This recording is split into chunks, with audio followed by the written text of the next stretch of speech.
Welcome to another episode of Curtain Call Conversations. I'm here today with Lydia Shaw, and we are going to talk about Hatched, the musical, which is a great audio musical, which is something completely different for many people out there. So, firstly, welcome. How are you? I'm great, thank you. How are you? Good, really well, thank you. So, looking at the website for Hatched, your tagline is a new girl power musical for all the family, which is brilliant. So, let's talk about the musical. As I said, it's an audio musical, which is a really interesting concept. And I think when I listened to it, sort of in the car, my mind wandered to all sorts of fabulous places, and it just I felt like the musical is just full of so much colour. That's what I took from it. I just thought it sounded so colourful and so wonderful. So let's hear all about the musical. I'll let you get a word in. No, that makes me so happy to hear because we wrote the show during lockdown and it was very much we wanted it to be a colourful, joyful thing to fill everyone's hearts and minds and souls during some of the tougher times. Now we actually didn't manage to get it out during lockdown because of life is so difficult to get everything out. But that makes me so happy because we really wanted this to be something that could, as you say, just transport people to different places and allow people to have their own version of it, which I think is so exciting to that everybody's will be different. Me and Ed, who Ed is the composer, Mm, and we were talking about the fact, and this was quite close to the end of the editing the last episode. We were talking about one of the locations and we were like, yeah, but he's up on a rock. And he was like, no, he's not. And that actually we in our heads had such clear images of what these places look like. We've been talking about for 5 years yeah, and they're different, yeah. which is mad. So yeah, it makes me so happy that kind of was coming across and it was sort of with the vivacity that we intended. Yeah, no, it Yeah, that's absolutely did. I could find myself sort of completely transported away whilst listening to it and having sort of a mundane drive to work. You know what it's like there and back. yeah. And you Yeah. just take yourself into some sort of fantasy world, it is how I would describe it. So let's talk. So you wrote the book, the lyrics, and the story for this. I mean, what a busy bee you are. So tell us, tell us sort of the premise of the story of Hatched. So it's set on a mythical island where all of the characters are birds and the female birds aren't allowed to fly. So Fallon, our protagonist, realizes that she doesn't want her chick to grow up as stuck and repressed as her. And so she decides to try and change the rules. She recruits some of her friends to try and help, and they try and sort of build a movement. Now, obviously, it's for families, so it was really important to me that it was accessible to young people. We've kind of said 7 or 8 plus, Mm, yeah. so it's really for like 4 year olds. But so there's lots of fun and adventure for them within this story. But it was also really important to me that there's that layer, which is, that might go over younger people's heads, that actually for adults will really get to the heart of some issues. I think for women, Mm, that I really hope that it helps them feel seen in some of their struggles and some of the things that they're really dealing with in their life. But I also hope that it's offering a vision of what could be and that it kind of it cuts to the issues, but also that it can be positive and speak to a future that is possible and the hope and what we can achieve coming together and pushing mm. towards equality, basically. Yeah, well, absolutely. It's got a great story behind it, and I think a lot of people will take something away from it that is good. That there is hope out there, which sometimes in this life we're still living like this. In certain places. So it's great to bring it to the forefront that things could get better, and they will if you put your mind to it, I guess. Yeah, I mean, we put the pen down on the audio show in 2021. So it was about April 2021. We had the version that was going to be Mm, recorded. yeah. And what's astonishing is at the time we were like, we better get this out because we don't want it to lose relevance. Mm, And scarily, it's got even more relevant right now, right here, yeah. releasing this album right now, even probably now more than even in the summer Mm, more than 2021. And it's actually quite scary, but equally I'm a positive person and yeah. I think that it's wonderful to be able to put something out into the world that can be a ray of hope, because I think that is one of the opportunities that art offers, is to show a world that maybe you haven't experienced, or to offer experiences. It allows people to experience Mm. other people's life experiences, but also that it can offer something aspirational and offer a way of Mm. being. So yeah, I mean, I think it couldn't be coming out at a more irrelevant point in time, but Yeah, I'm really no, pleased to be a part of offering something positive into that narrative of the world yeah, right now. no, yeah, no, you're absolutely right. I mean, as we know, this is an audio musical, so sort of the performers that you have are voice performers. So just tell me sort of how different that is to cast as opposed to sort of, a visual, if you like. So, I mean, obviously, you can sort of base a character on a performer that you can see and you can sort of that they can embody a character. But when it's just your voice, I mean, how does that process work for auditions and that sort of thing? I'm going to be honest with you, it was in the throes of lockdown, so we didn't do auditions. We kind of, Oh, did you not? everybody, we have an amazing cast of people, and we're so lucky to have those within our Mm, community, our wider community of friends and actors yeah. that we know and have worked with, and we're really lucky to have those people around us. I think what's people would be really surprised if they listen to it is that that was recorded in like cupboards with duvets over people's heads. It was just like, who's got a Wow. microphone? And sort of, so it was really, at the time, it's mad how difficult recording it but we Yeah. had an amazing sound engineer who helped us with that. But I think in terms of casting it, I think it partly it's about having different types of voices. So you're then thinking about like the timbre of people's voices, Mm, and what accents do we want to bring out. And I think that it's lovely to have such a mixture of different people in there. And something that I love about it is that we've got different ages in there, mm, um, and how we represent that. Because actually, Sophia Lewis, who narrates it, also plays Flick, who is the child, which I yes. think she's done a brilliant job Yes. playing the child. And but then we also have Norma Atala playing the mother bird, who's obviously such a legend in theatre and has done so many shows. She's so seasoned, Yeah. and sort of how you add age to it. But it was really important to me to have different ages, because I think the generations of women are all experiencing such different things from this sort of Mm, patriarchal world, and how we can help each other from different perspectives, I think is a lovely thing. So yeah, I think having different ages, different accents, different timbres, and then mm. it's just bringing it to life. I mean, Lizzie Wofford, who plays Safi, she does a lot of voice work, and I Yeah. must say, I'm gonna be honest with you, I after she recorded some of her vocals, I went back and redid some of my singing, because she really inspired me so Oh, much. wow. I think she puts so much character into it when you listen to it.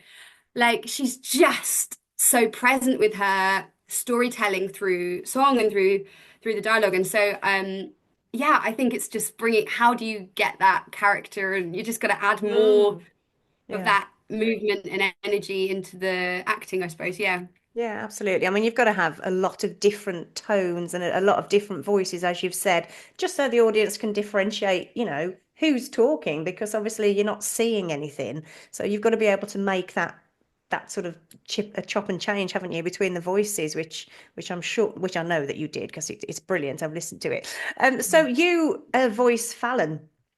Yes. So was that always going to be? Were you always going to be the voice of Fallon?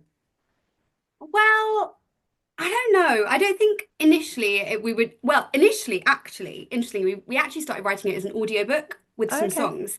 And then we were like, this just, and which we thought we were literally just gonna record this ourselves and just put it on the internet. It Yeah. all just it became a very big project accidentally. Um, but so I suppose originally we were just, me and Ed were just gonna do it. Yeah. And then we realized we needed other characters, and the dialogue really, I think, helps, because it's a completely new genre. We were Mm, really just exploring, and we yeah. kind of recorded a few bits to just have a little read through the first 20 minutes, and we were like, oh, this isn't quite gelling. Mm, Then we added characters and dialogue.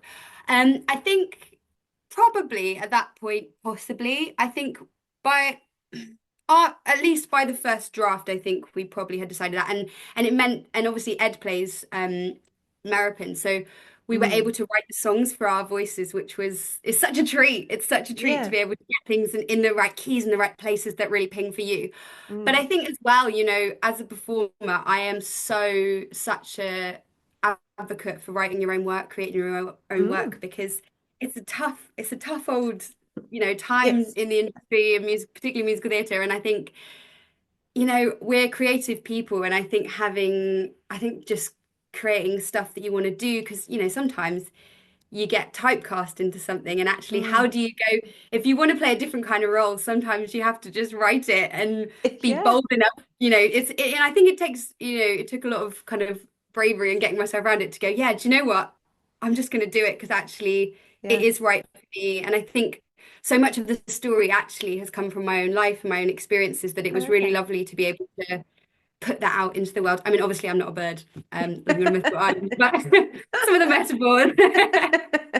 No, but a great one. I mean, it creates a whole host of sort of, as I said before, visuals in your head of what these birds look like, for one. I mean, what's your vision of Fallon? What does she look like?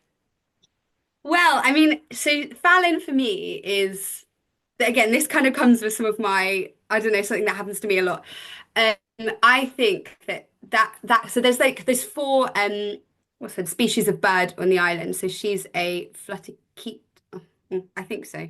Yeah, she's a flutterkeat. We had to change it because it sounded like something else.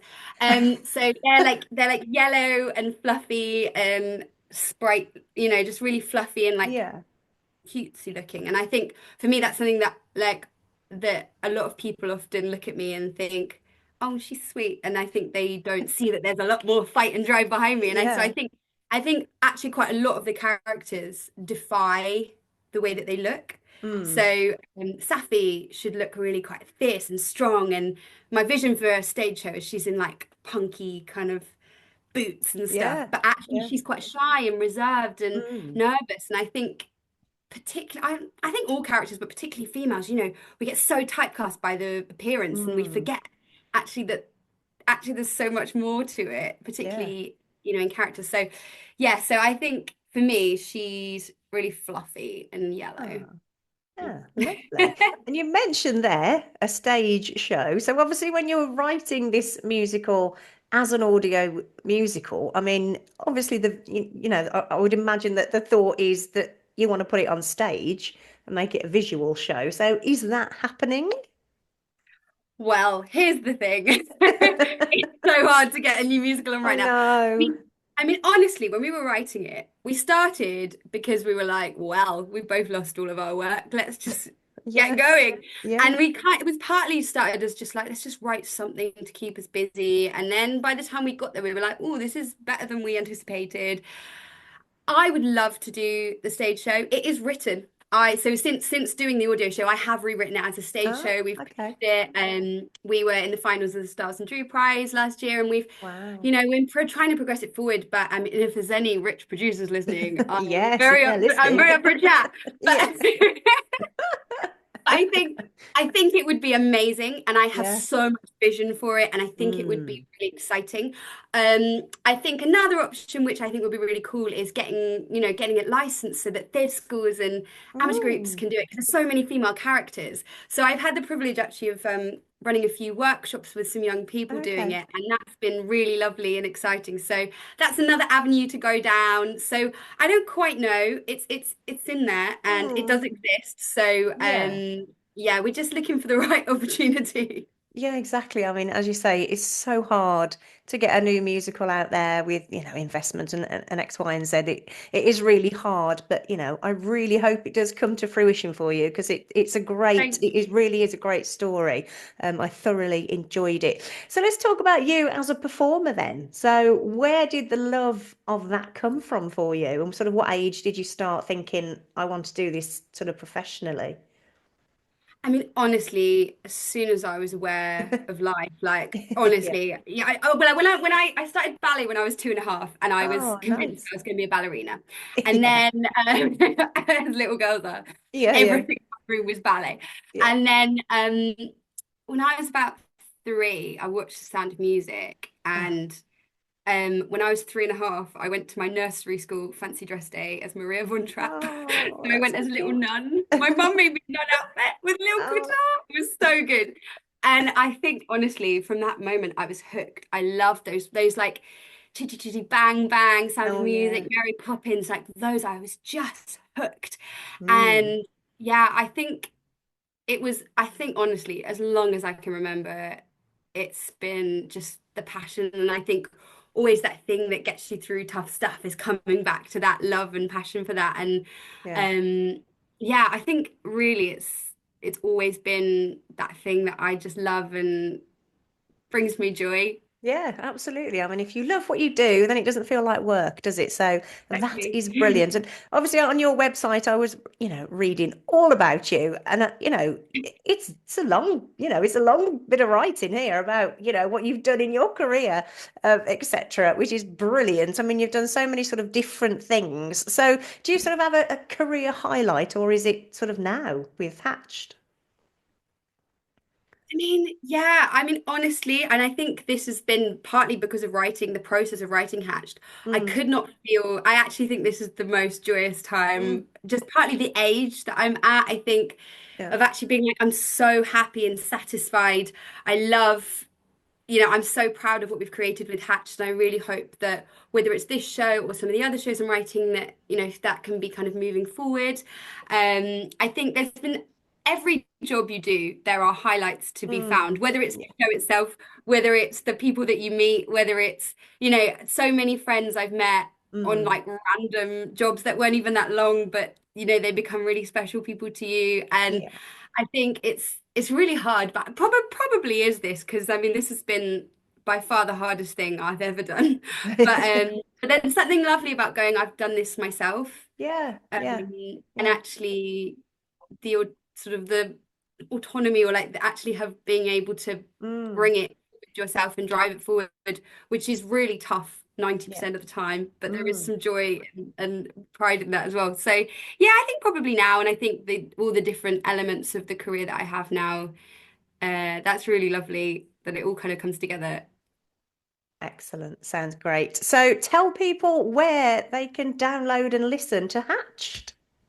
So, the audio show is on all podcast sites, Spotify, Apple Podcasts, and there's links in our Instagram bio. So, our Instagram and TikTok are at Hatched Musical, and the Instagram's got all the links to everything. Yeah. So, the 9-part audio series you can listen to on podcast sites, and then the album is out on Friday, the 7th of March, ready for International Women's Day. Yay. So, I don't know when this is coming out, but the link will also be in our Instagram, and also all the links will be on our website. So our website is hatchedmusical.co.uk. So you can go on there and yeah, all the links and information. And if you want to read about the cast or have Yeah. some sneak peek listens to the album before it comes out, it's all on there. Yes, I will on the next slide put some of those details for you so people have got them and can have a look and a listen. I do recommend it highly. As I said, it helped me on my very boring drive to and from work. It really did take me away to somewhere quite special. So well done. I Yeah. absolutely loved it. And it's been a pleasure to chat with you this Oh, afternoon. Thank you so much for your great. time. Oh, thank you so much for having me. It's been such You're a joy. most welcome. Take care. Thanks, Emma. Hey, bye-bye. Bye. Bye.